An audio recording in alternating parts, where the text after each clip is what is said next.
Lift A. Okay, so you're gonna need a couple things for this one. You need a pair of dumbbells, a mini band, another kind of band that you can put your foot through for hamstring curls, and then a step. So if you don't have a step with risers, you can just literally use your steps to go upstairs or downstairs in your house. And that's that. So the first thing, we have 3 exercises in a row in our first superset.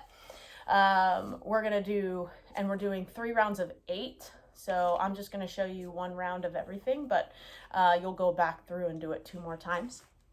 So the first one we have is a band squat and hinge, and you're gonna do 8 of these. So ideally pick a fairly decent band resistance for you.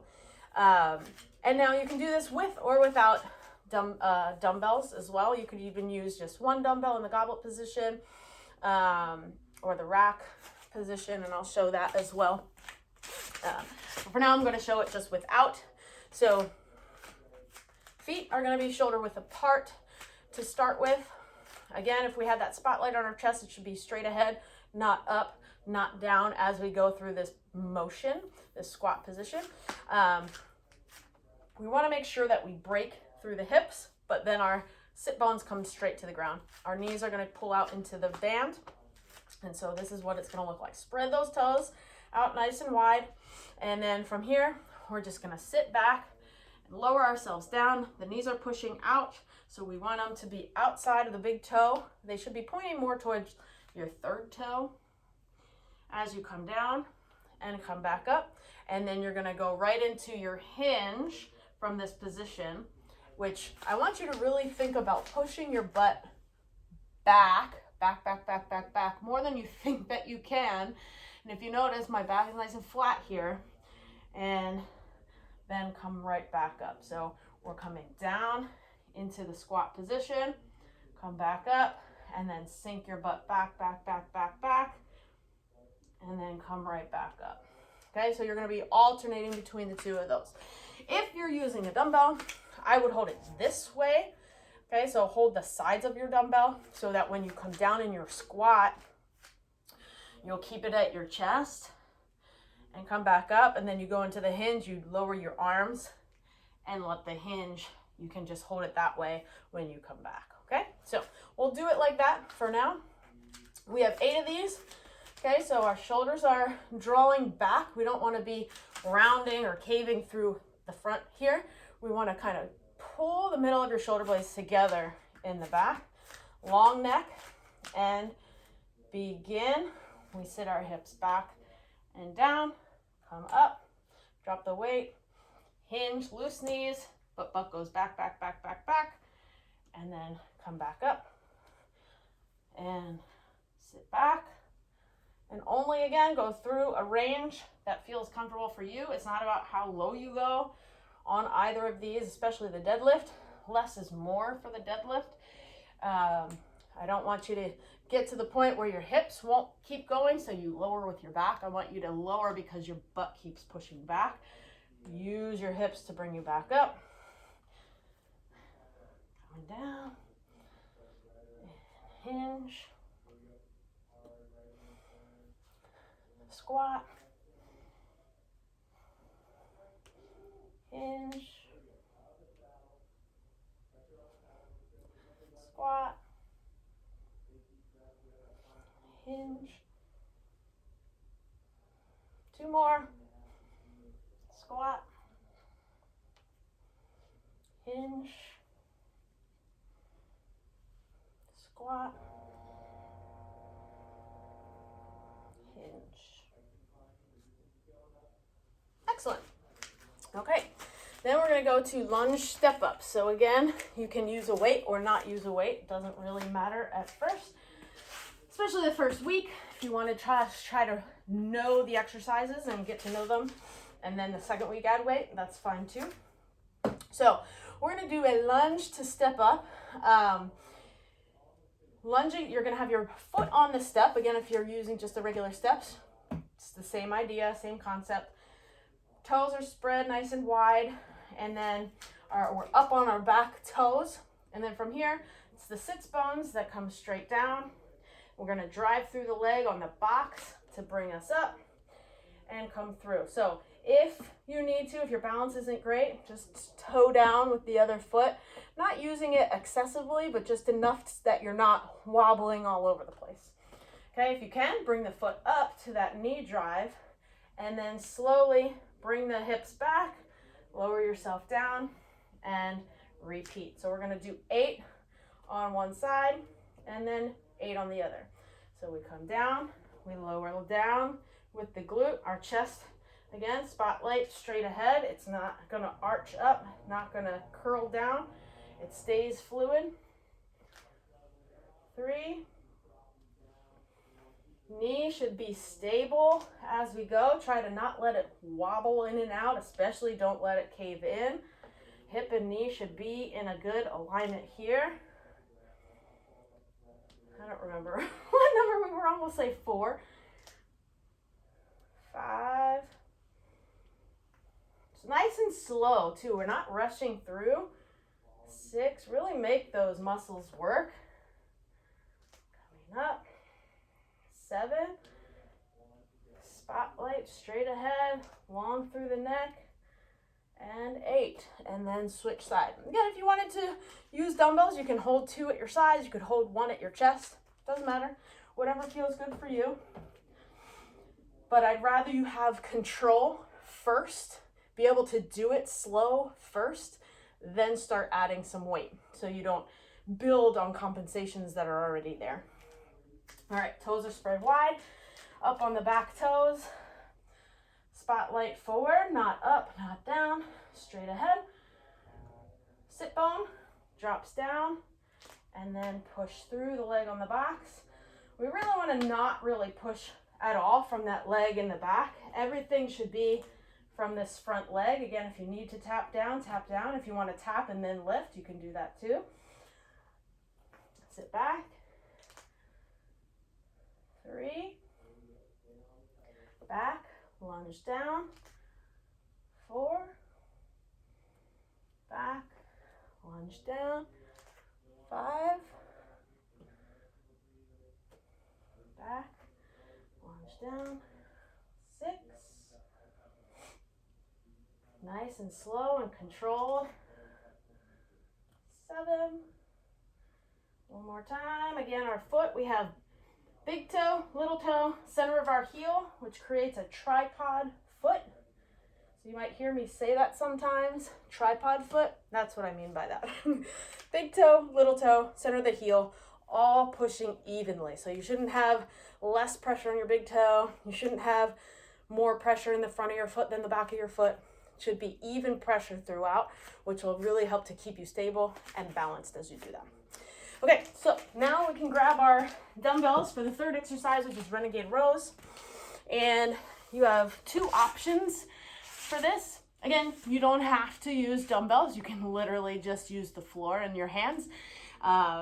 So let me actually show you what that looks like first. So if you don't want to do it in a full push-up position, you can do it in kneeling. So you want to have your knees back far enough so you can drop your hips down. So we're still in this nice plank position. Our butt is tight and long neck. And then you would just do lift and pull with one arm, pull with the other arm. Really trying to stay as stable as you can through your torso so we're not rocking all over the place. So as I do this, I'm not shifting all of my weight from one side to the other so I can lift that dumbbell off the floor. I'm trying to stay stable. So your hands might be a little wider for more support. And then you're just pulling up and trying to stay as stable as possible. So if you add dumbbells, make sure your dumbbells are, I would try to get dumbbells that at least have some clearance under them so you're not just smashing your hands under there. Okay, so we'll do 4 modified, and then I'll do 4 from the full plank position, just so you get an idea of what both look like. So from here, we're on all 4s. We drop those hips down so our body's in a straight line. Core is strong. Knees are about hip width. Shoulders are about hip width apart. The wider your hands, the easier it's going to be. So from here, we're gonna pull up and bring it back down. Really think about the shoulder blade pulling towards your spine, and less about just pulling through, just using your joints. We want to use our muscles to move the dumbbell. So shoulder blade pulls to the spine, comes back down.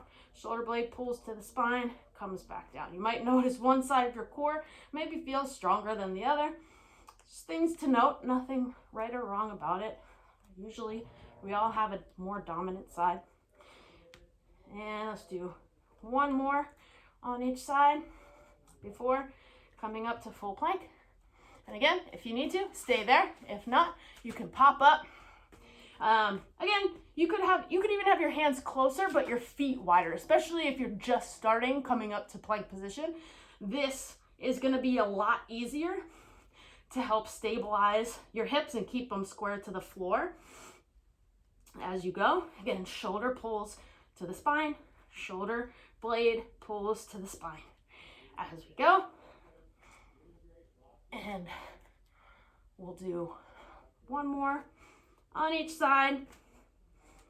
Neck is long and relax. Good.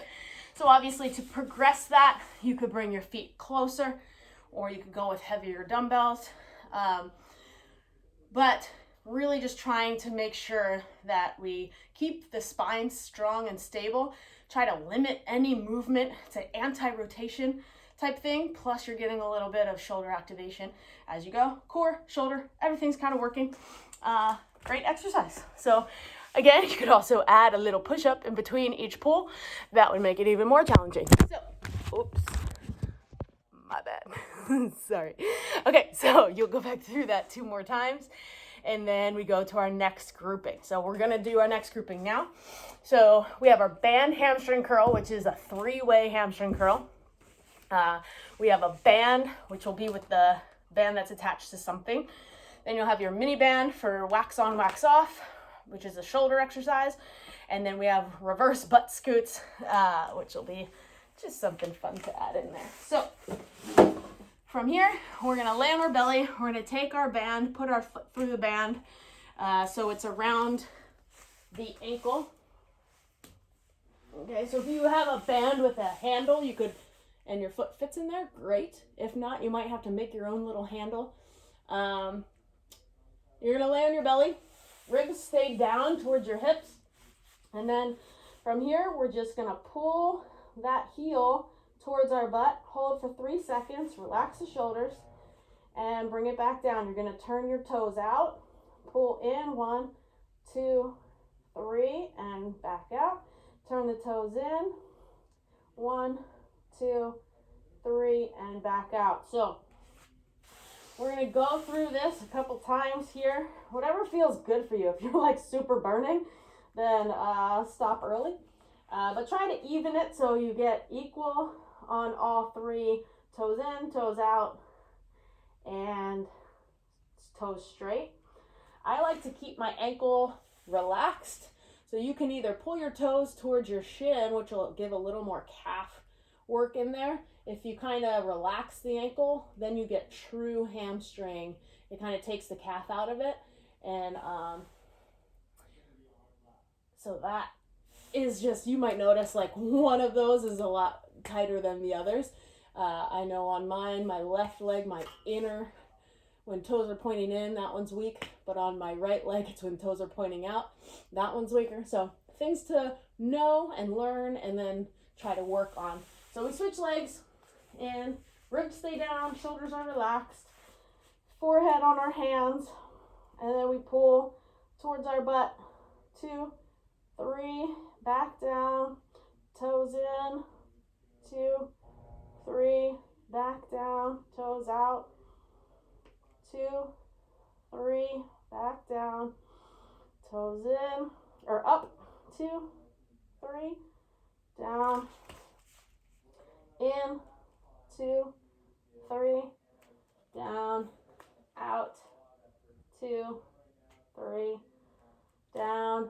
Really relax the upper body, trying to have 0 tension anywhere else but in the hamstring, so we can relax the rest of the body when the hamstrings are doing the work. Especially if they're weaker, Your upper body's going to want to try and tense up and try to help it.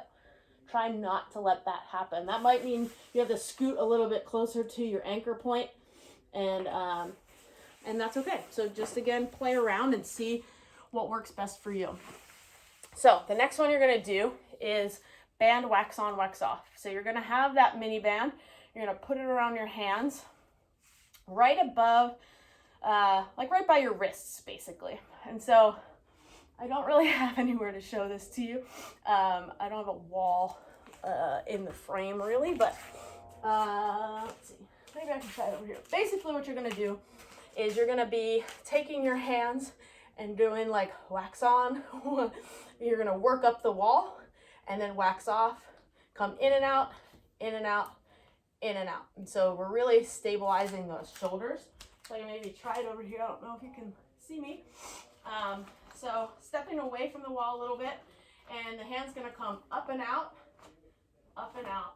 So it comes in, up, out, in, up, out, in, up, out, in, up, out, and then in, out, down, in, out, down, in, out, down, in, out, down, in, out, down, in, out, down. And then work our way back up.